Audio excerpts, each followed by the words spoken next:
So guys, before we get into today's video, just want to say a massive thank you.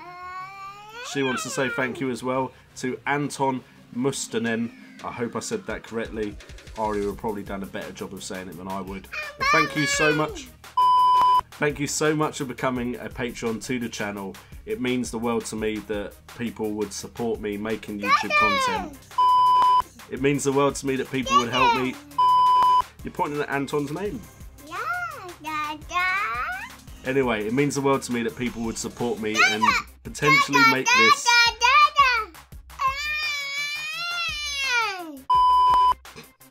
Are you gonna let me finish?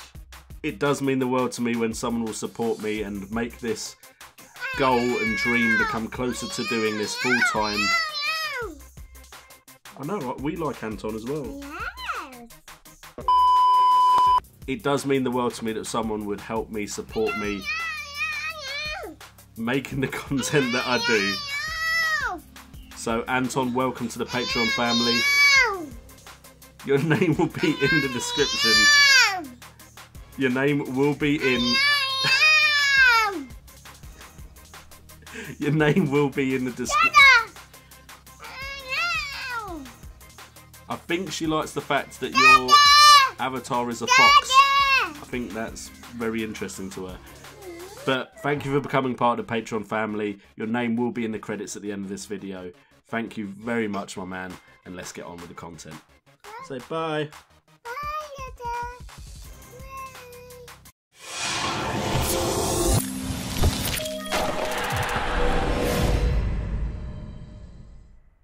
What's up and welcome to FPL Today. I'm JNO, welcome to the channel and welcome to another episode of the FPL transfer window where we look at the players coming into the Fantasy Premier League and the Premier League in general, talk about the impact we think they can make and how big they will be in the Fantasy Premier League 2017 and 2018 season. But before we get into the video, if you love FPL and you love FPL content on YouTube, consider subscribing to the channel. We're going through 30 days of FPL where today is currently day 15 of 30 days of FPL content in a row. And just a quick shout out to the stream crew. Apologies for not streaming last week. I hopefully have streamed on Sunday, but there was issues on Friday with OBS and my internet, and Saturday I just took some time with the family, but hopefully this week should be a lot easier for me to do more streams, so I hope to see you guys there and hope to see some of you guys who watch my videos in the streams as well. Anyway, getting on to the transfer window for this episode, and we're starting off with a big signing. It's been rumoured for a while now and has had an impact on our decisions in Fantasy Premier League already before the transfer even happened, and that is Kyle Walker to Man City from Tottenham Hotspurs for 50 million. Now, Kyle Walker was a premium price defender last year and a very good choice as a premium price defender, as he did manage to pick up quite a few assists, pick up the points, and was part of a Tottenham Hotspur defence that was doing very, very well. However, at the tail end of the season, he started to drop out the team, Kieran Trippier being put in his place, and it seemed like Pochettino wasn't too fond of Kyle Walker, seemed to prefer Trippier. So that had a knock-on effect on how people started to pick their teams for this up-and-coming season.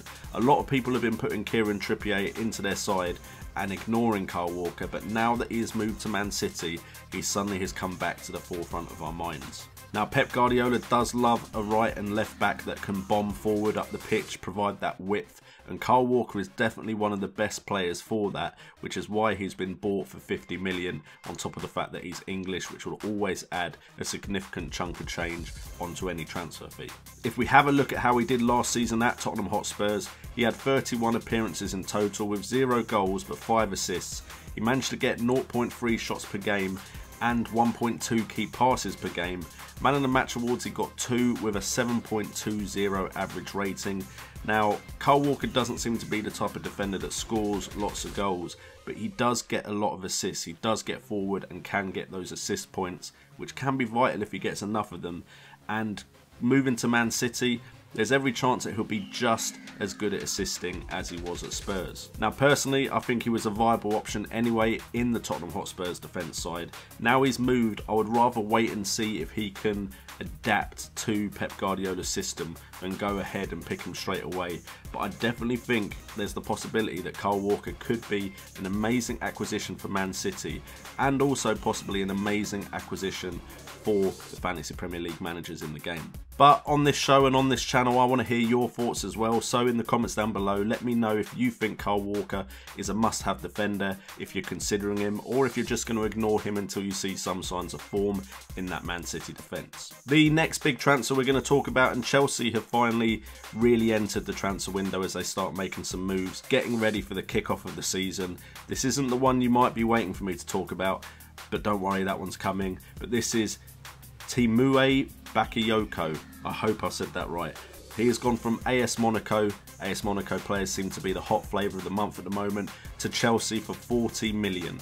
Now this looks like Matic could now leave Chelsea as well because of this transfer. But Bakayoko is pretty much a younger version of Matic. So Chelsea have definitely, potentially, have improved in that position.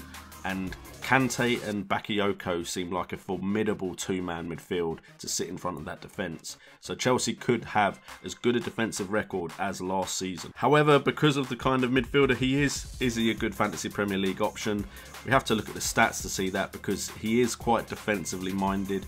But as we've seen before, defensively minded midfielders can do very well in the Premier League sometimes. You have the likes of Etienne Capoue, who we all considered a defensive midfielder, suddenly have a season where they get into the box late and manage to get those goals. So we never know. So looking at Bakayoko's stats, he had 25 appearances for Monaco last season, where he got 2 goals and 1 assist, which isn't too bad for a defensive midfielder. Shots per game, he had 0.9 shots per game, so it's possible that he could up that tally that he got last season at Monaco. Key passes, he also got 0.4, so not really an assist machine by the looks of things. Man of the Match awards, he only got 1, and he got an average rating of 7.27. So he might be a good enabler if you want a 4th or 5th midfielder and you want to go for someone in one of the top sides. I personally don't look at players like Bakayoko unless they suddenly start going on a tear, and for that I need to see pre-season form or early season form to take the risk. But what I do think this has an effect on is the defensive stability of Chelsea. I think they are going to strengthen as a defensive unit, and of course they have to bring in players for rotation reasons with the Champions League now in play for them. So if you can find a nailed on defender, ideally a nailed on wing back, then Bakayoko could have a good effect. Not himself personally on your fantasy Premier League side, but on Chelsea as a whole, allowing those wing backs to get further forward. We then have Joe Hart going to West Ham, which is a club I follow because my wife supports them, from Man City on loan. I believe there is an option to buy, but we're only looking at Joe Hart because potentially he's going to come in as a £5 million goalkeeper. I doubt it's going to be lower than that, because that would be too risky with someone of Joe Hart's reputation by the fantasy Premier League. But what this allows us is a goalkeeper who has some pedigree, has won championships, and has shown signs of being a world-class keeper, moving to a club that last season didn't have a great defence. Now what that could mean is a lot of save points, and if that does happen, that would be a great thing for fantasy Premier League managers. Out of favour at Man City with Pep Guardiola, Joe Hart now has something to prove, and maybe he can do it at West Ham in front of the Premier League so everyone can see how good he is. This could be the making of Joe Hart in my opinion, and it is a great signing by West Ham. I don't think you can turn down an England international goalkeeper when the opportunity presents itself. Last season he was on loan at Torino in Italy, and he had 36 appearances where he managed to get 2.9 saves per match. Inside the box he got 1.7 saves from inside the box, with 1 man of the match award and an average rating of 6.51. Now I think that could improve. I think West Ham last season showed their defence was at best average, at worst schoolboy. So hopefully he can come in and improve that West Ham defence, maybe lead from the back. But if he can't, hopefully he gets lots of save points, which could boost our fantasy Premier League ranking in the game. So I have high hopes of Joe Hart. I'm still waiting to see what his price is, but when we see it, hopefully he comes in at a decent price and is someone that you can definitely consider putting in your side. And then finally, a 4-player episode of the transfer window, just because we got a bit behind with the How to Play Fantasy Premier League series, which you can check out on my channel. And the last signing is Andrew Robertson from Hull City to Liverpool for 10 million. Now Andrew Robertson has been one of those players that people have talked about in Fantasy Premier League for a while, but has never really broke out as a must-have option in any season. He's shown attacking promise, he's shown that he's a good left back. Potentially now moving to a club like Liverpool, this could be the time where we want to bring Andrew Robertson into our side. And of course it has a massive effect on James Milner, who has been reclassified as a defender and now could potentially move into midfield because Robertson has come into left back. Last season for Hull City, and we have to remember Hull City were not a good side last year. Appearances, he got 31 and he got 1 goal and 2 assists. His shots per game was actually quite low at 0.2 and his key passes was at 0.6. Man of the Match awards, he got 0, and average rating he got a 6.67. So none of those stats really jump out as a player that you have to put in your team. But now at a bigger club, potentially Andrew Robertson could reach his potential, and who knows what he could achieve as a left back in a very attacking Liverpool side.